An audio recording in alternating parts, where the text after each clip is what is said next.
Willow Creek Springs presents Healthy Living with your host, Joe Grumbine.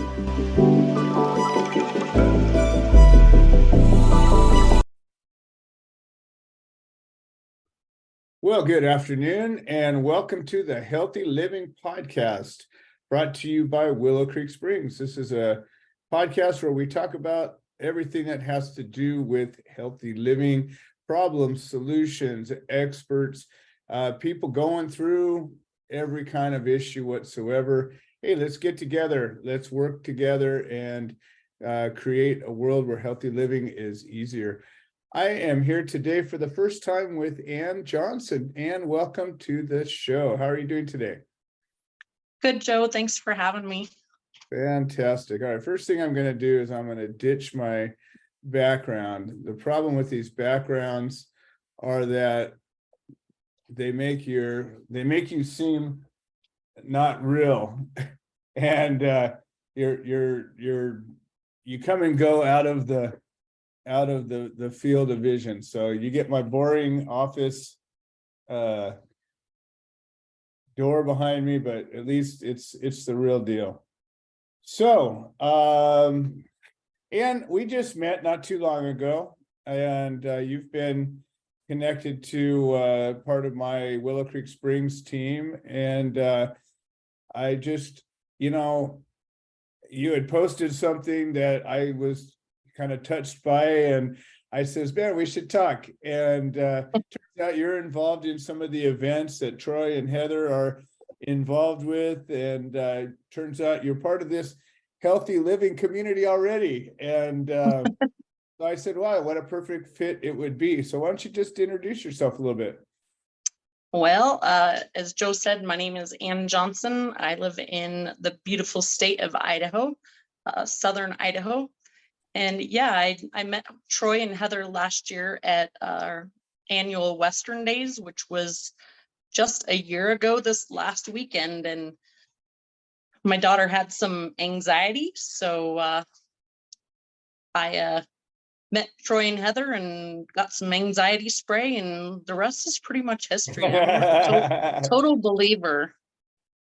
Well, it's interesting because there's a couple of points that, obviously this show is about healthy living. And I think that some of the contributing factors to disrupt that healthy living are anxiety and sleep. We talk about diet and exercise and all of those things as well, but we were just talking this more a few minutes ago about the stress of life, and everywhere we go, whatever we do, I'm sorry, it's not easy. There's nothing easy about this life, and Nope. the older I get, the more I realize that the second you stop pushing, everything starts crumbling back on you. And I don't know, there was some Greek hero that was cursed with having to roll the rock up the hill, and every time he'd get almost to the top, it'd come crashing back down again. And it almost seems like all of us suffer that in the sense of, if you let things slide, you might be okay for a while, but generally speaking, the universe descends into chaos rather than comes into something really nice. And especially when you've got responsibilities, loved ones to take care of, and that sort of thing. Right. They never seem to run themselves very well. Right. So that all being said, and sleep, of course, is the other counterpoint to that. Sleep's the time when you heal yourself. And when you get anxiety, generally you don't sleep too well. So it's this constant battle to calm yourself while you're dealing with these stresses of life. So tell me about your background. Apparently you've got a medical background, and you're coming at this from a scientific point of view. Yeah, so prior to 2006, I was a cocktail waitress in Jackpot, Nevada for 7 years. And I just got tired of living that life where you had no weekends, no holidays, it's just not a family job. And so in 2006, I started working for our local healthcare system in the billing department. And I did that, for 4 or 5 years. And then I decided, well, I was 26, and every time I'd go in and get my blood drawn, I would like freak out because they had to poke me like so many times to get my blood. Like I would start crying before I even got my blood drawn. And I'm like, this is ridiculous. I'm 26. There has to be some technique to it. And so I took a phlebotomy class and I learned the techniques, and I wish all phlebotomists could learn how to and nurses, oh my gosh, trying to get an IV, like there's a technique. And so I learned that, but got a little bored of that. Went to work for a surgery center, and that's where I started learning how to code medical charts. So I also did like CNA stuff. So when I was at the surgery center, I helped front office, back office, I drew blood, I did CNA stuff. I worked in the surgery center suites, helping clean up after surgeries. Like I ran circles in the surgery center. Coding charts? I'm not so familiar with that term. So when a patient goes into the hospital or the doctor's office or has a surgery, the medical coders are just there to make sure that the providers have entered the correct diagnosis and the correct procedure codes. So that way the patient gets a fair bill and the doctor gets paid for the work that he's done. Got it. So it's about the finances and the bookkeeping of it all. Right. So I've been medical coding since 2015, and I have 4 medical coding certifications. So, and I've been working from home since 2019, well before the pandemic hit. So I do have the medical experience and see lots of medical charts. And so for me, the CPD was a big, huge, like I've heard, I don't know, I wasn't prepared for that, but but I was like, well, you know what? I don't want her on, typical prescription drugs. There has to be something else. And so at that point, when I met Heather and Troy last year, I was just like, let's give it a shot and see what happens. So a lot of the topics that we talk about this are all over the place. And we have all different types of guests, and sometimes we talk about Willow Creek Springs and our company and our products and things like that, but it's not so much a major topic of this show. So the point is, well, Troy was on as a guest a few weeks back, and he talked about where he came from, how him and I started working together. I've known Troy since we were kids. We used to go duck hunting together as out of high school, and they started working with our company 4 or 5 years ago. But I think the thing that is important is, like, your daughter, without getting as specific as you want, what is her situation? Well, I think most of the majority of it started, a little bit before the pandemic. Well, right around the pandemic, when the schools got shut down and kids got sent home, and then with all the garbage that's going on in the public school system, like, we just chose not to send her back, and so we started doing online school for her, and I think that created a lot of, like, I miss my friends, anxiety issues, so I think that's where it all started, because she really didn't have any before then. So this is a real recent in the last couple of years situation. Okay, interesting. And so it seems like it was very much environmentally caused, like sometimes anxieties, or whatever you want to call them, traumas, disorders, syndromes, whatever we want to call them, situations where we become obstructed by these situations. Sometimes they're chemical, sometimes they're diet, sometimes they're environmental. There's all different reasons for this. So this one seems it's very situational or environmental. And then so she's starting to become anxious. And how did that manifest itself? So when we would go places like in public, she didn't want to go to town. Like, even if she hasn't been to town in like a couple of weeks, like she just wanted to like basically hide in her bedroom. So instead of, so it's interesting. So it's almost like the social network, the social interaction of real life, as opposed to the social network online, sort of gave her a strength that when she wasn't using it, she kind of lost it. Right. And then became, I don't know what they call that, agoraphobic or whatever, where it just didn't want to be around people in real life anymore. Yeah.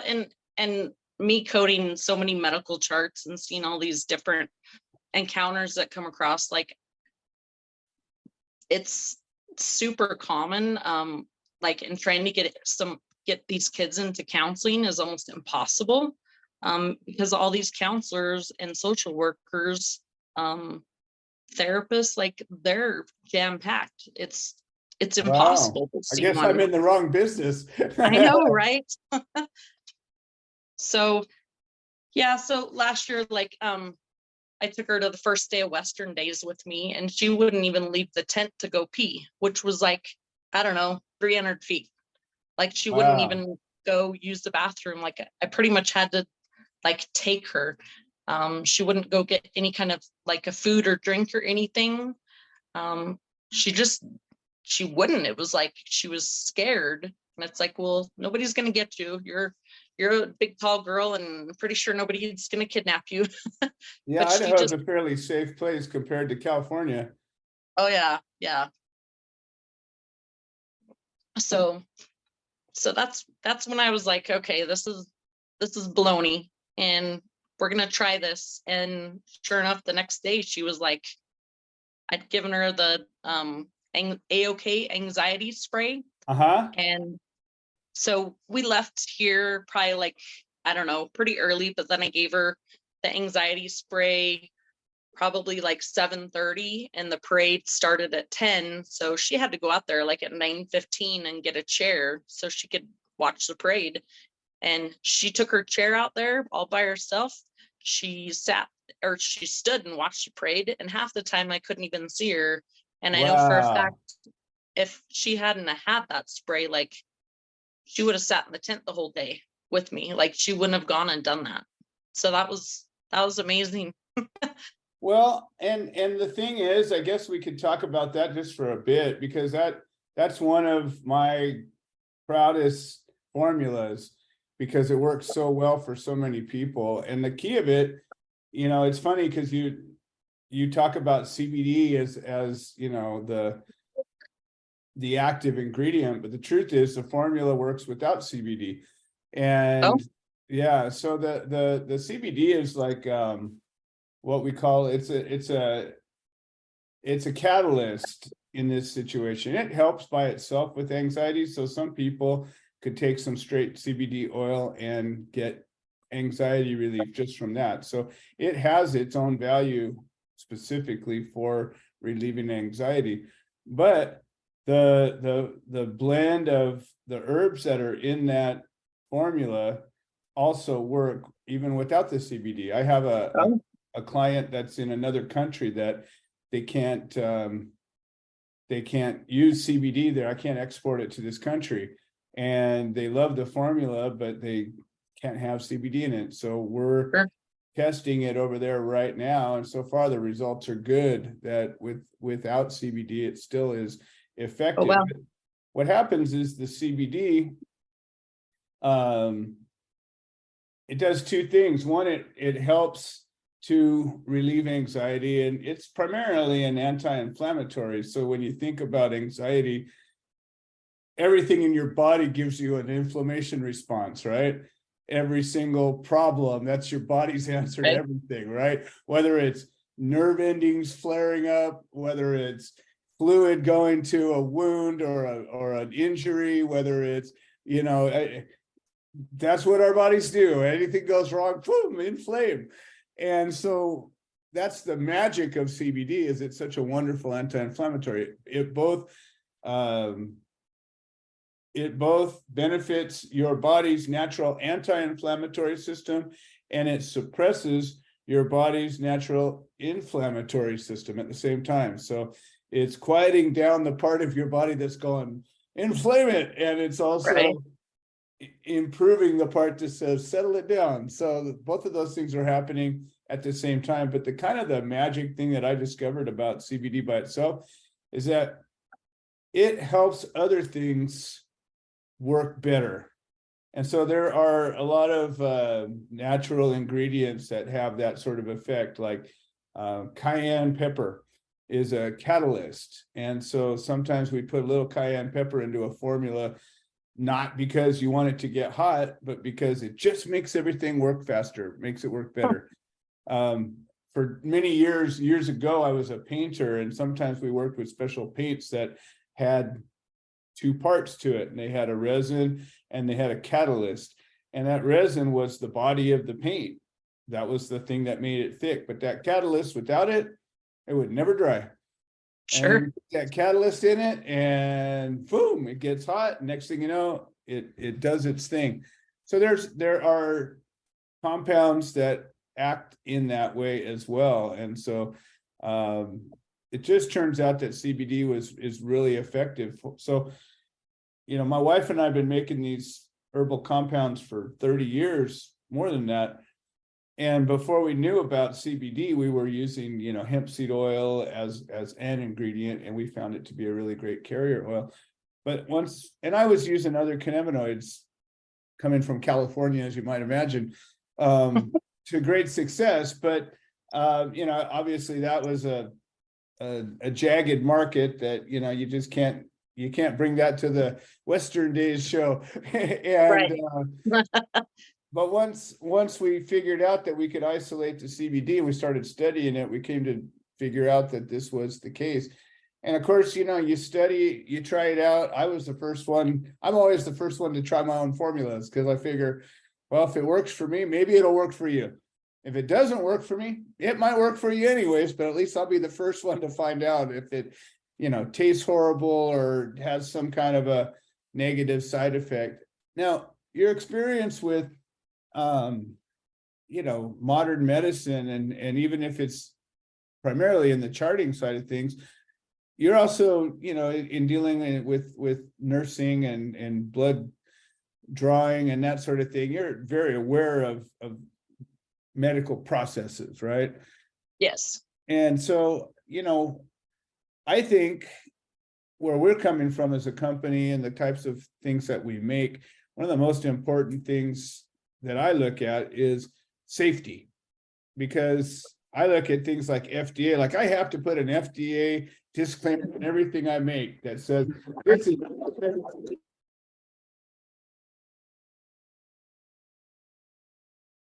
Oh, I think you lost your sound. I accidentally muted myself there. I am not a medical professional. I cannot give medical advice. All of these things are I have to be very adamant about that, so nobody construes this as, well, he said, and I did this thing, and so therefore, but the reality is, you look at every single medicine that FDA approves, you look at every procedure that a doctor performs, you look at every test, every tool, every procedure of any kind, and there's somebody that died from it, or at least got really sick or hurt.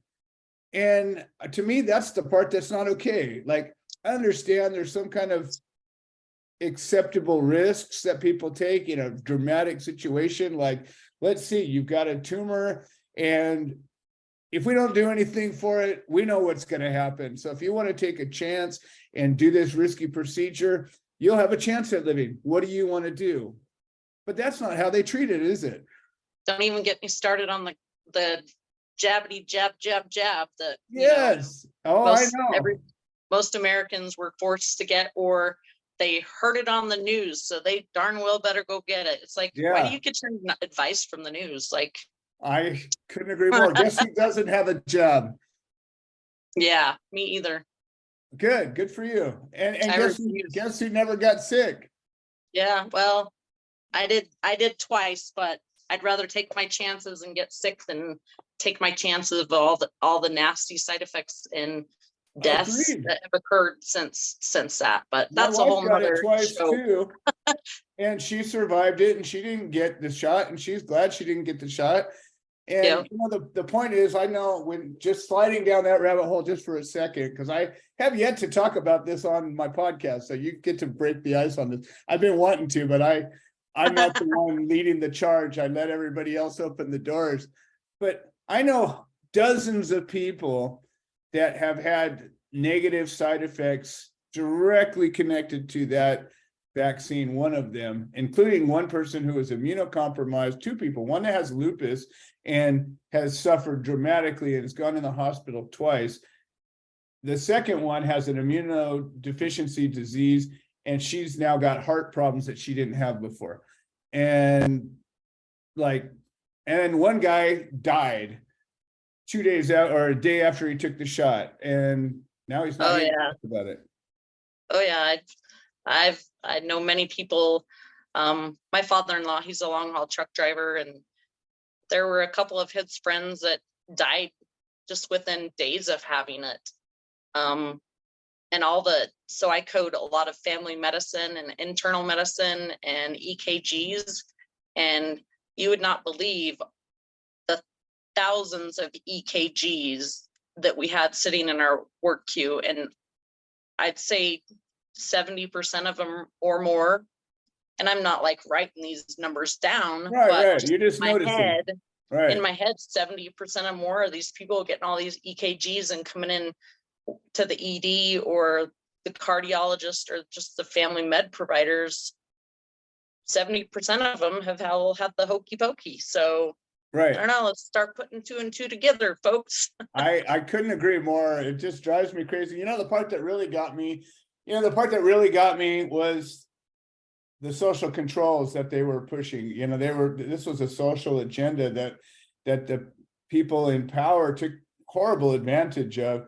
And then also I always say, well, let's follow the money, you know, and what happened again? Oh yeah, a couple of companies made billions and everybody else paid for it and suffered. And, you know, here our government just barely passed a budget again. How much did we spend on all of that stuff? You know, we don't even want to get into it, you know, maybe we could have saved a buck or two. Yeah. Well, and I think that's what this conversation is all about, though. It's about regular people and their regular experiences about issues that affect all of us. And, you know, sometimes it's going after creating a natural formula that most importantly is safe. And I can say with certainty, if somebody had ever gotten sick from one of my formulas, I'd have heard about it. Like, that's the first thing that happens, right? Anything goes wrong. And I've had a couple people try to claim things, and I was like, okay, wait a minute. So you're saying you got diarrhea after you took this thing. What else did you do?